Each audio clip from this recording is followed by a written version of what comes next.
Heat training, hostile environment awareness training. You may or may not have heard about it.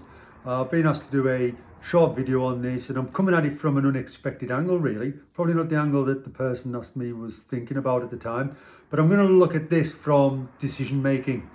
If you're working for an NGO, if you're a business traveller, you might be on a protective detail, protecting people, premises, installations. You might be a diplomat, tourist, reporter, an adventure tourist, travelling to a third world country, because that's primarily where heat courses are aimed at, where the country might be at war with its neighbour. There might be civil war going on, border incursions. You may have high levels of crime with low levels of policing. Parts of the country may be not governed by the government, so they might be not controlled by the government and in the hands of, I don't know, terrorists or something like that. We're looking at poor medical supplies, poor medical facilities, so poor hospitals, poor doctors, poor pharmacies, no supplies. We're looking at heat training, where we can look at overcoming problems within those countries, and that's what the heat training is all about. I'm looking at this from a decision-making point of view, but I will list some of the course content that you will find on heat training if you've done it, if you're going to do it, if you're interested in doing it. So first of all, and I'm going to do a video on this that I'm going to talk about now, is country briefings.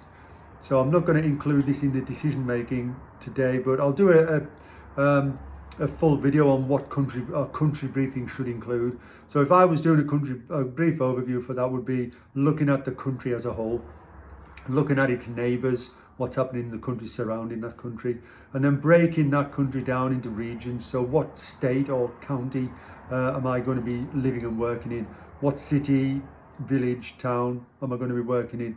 Where am I staying? What am I staying in? A house, a hotel, a hostel?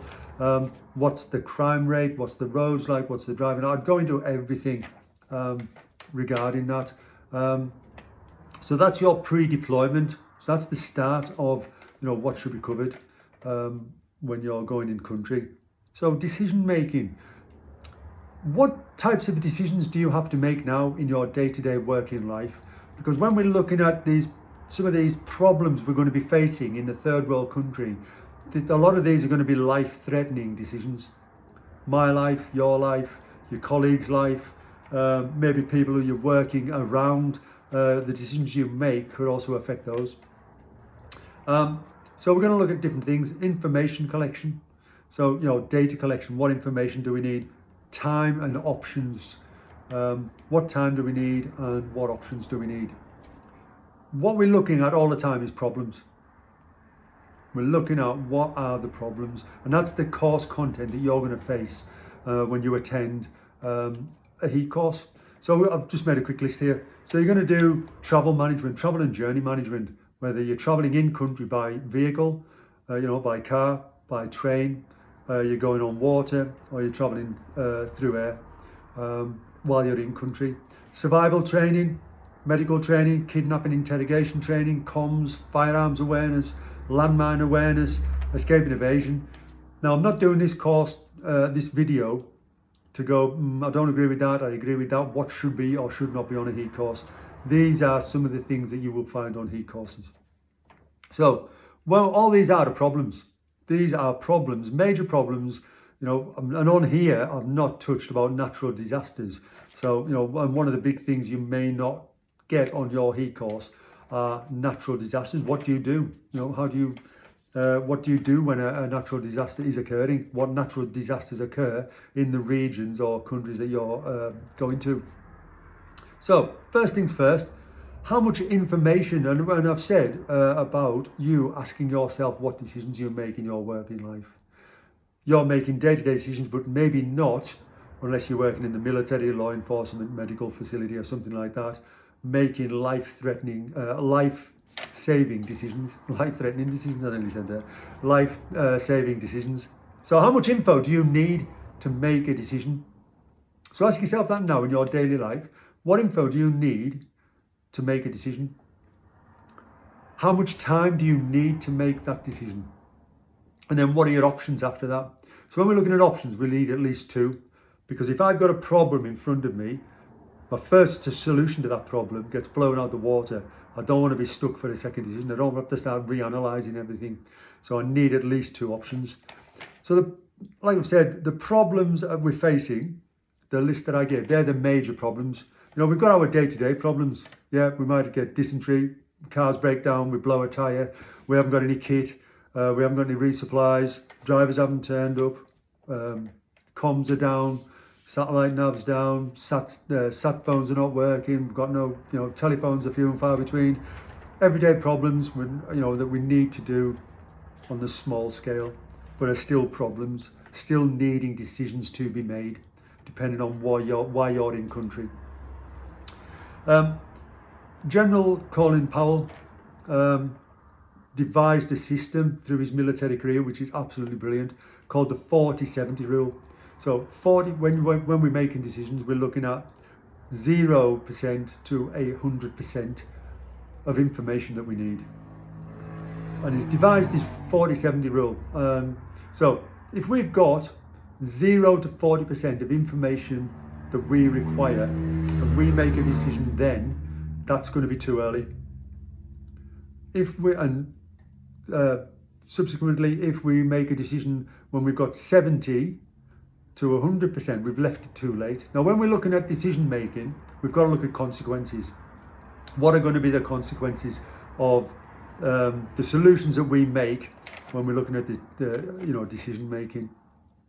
It's going to either have bad or good consequences. We need to be making and I'll break it down shortly again,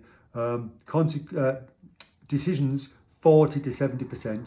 When we have 40 to 70% of the information we require, that's when we need to be making a decision.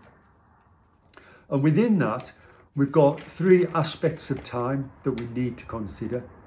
So we've got time. How much time do we have to formulate the information? Time. When do you need to make this decision by? And time.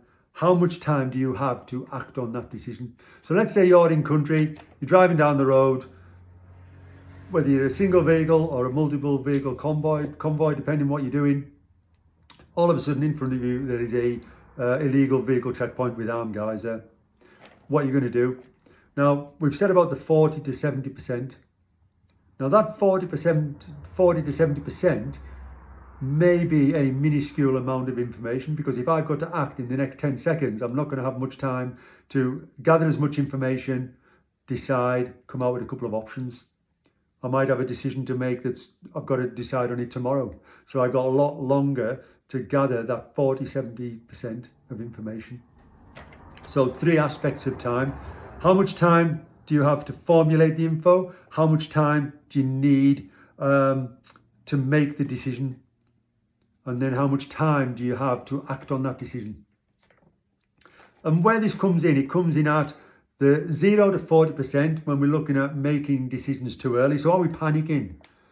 Are you going, oh shit, something's happened directly in front of you? We panic, we start making decisions without getting that 40 to 70%. Or and I'm sure you've heard of the phrase analysis paralysis.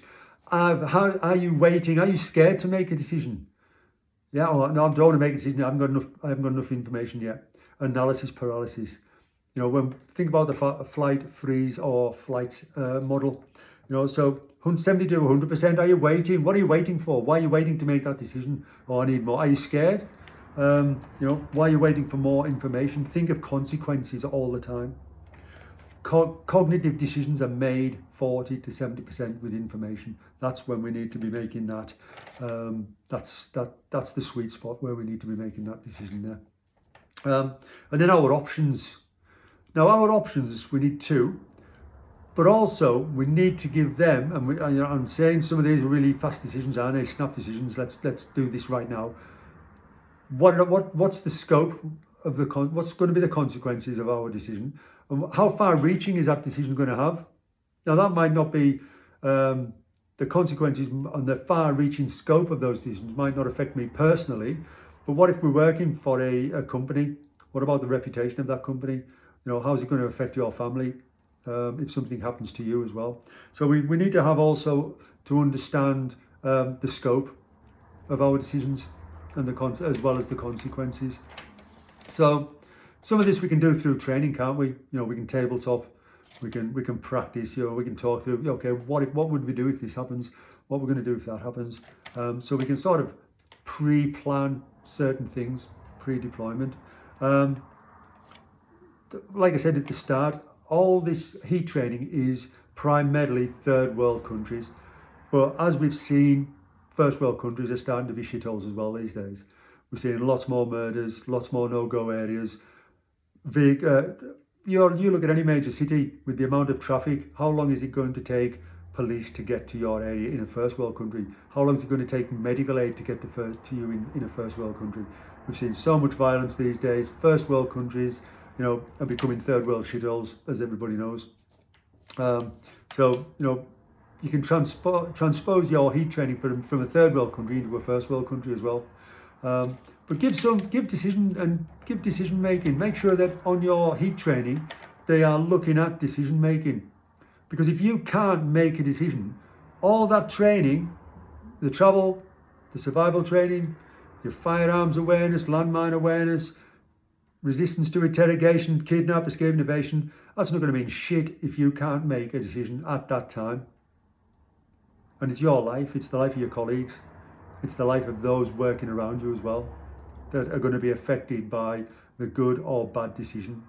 So I've got some workshops coming up. I will be doing decision making on some of the workshops as I go forward when I'm planning the workshops out further down the road for next year. I'll put a link down there where you can look at all the workshops that I'm doing, all the training courses that I'm doing as well.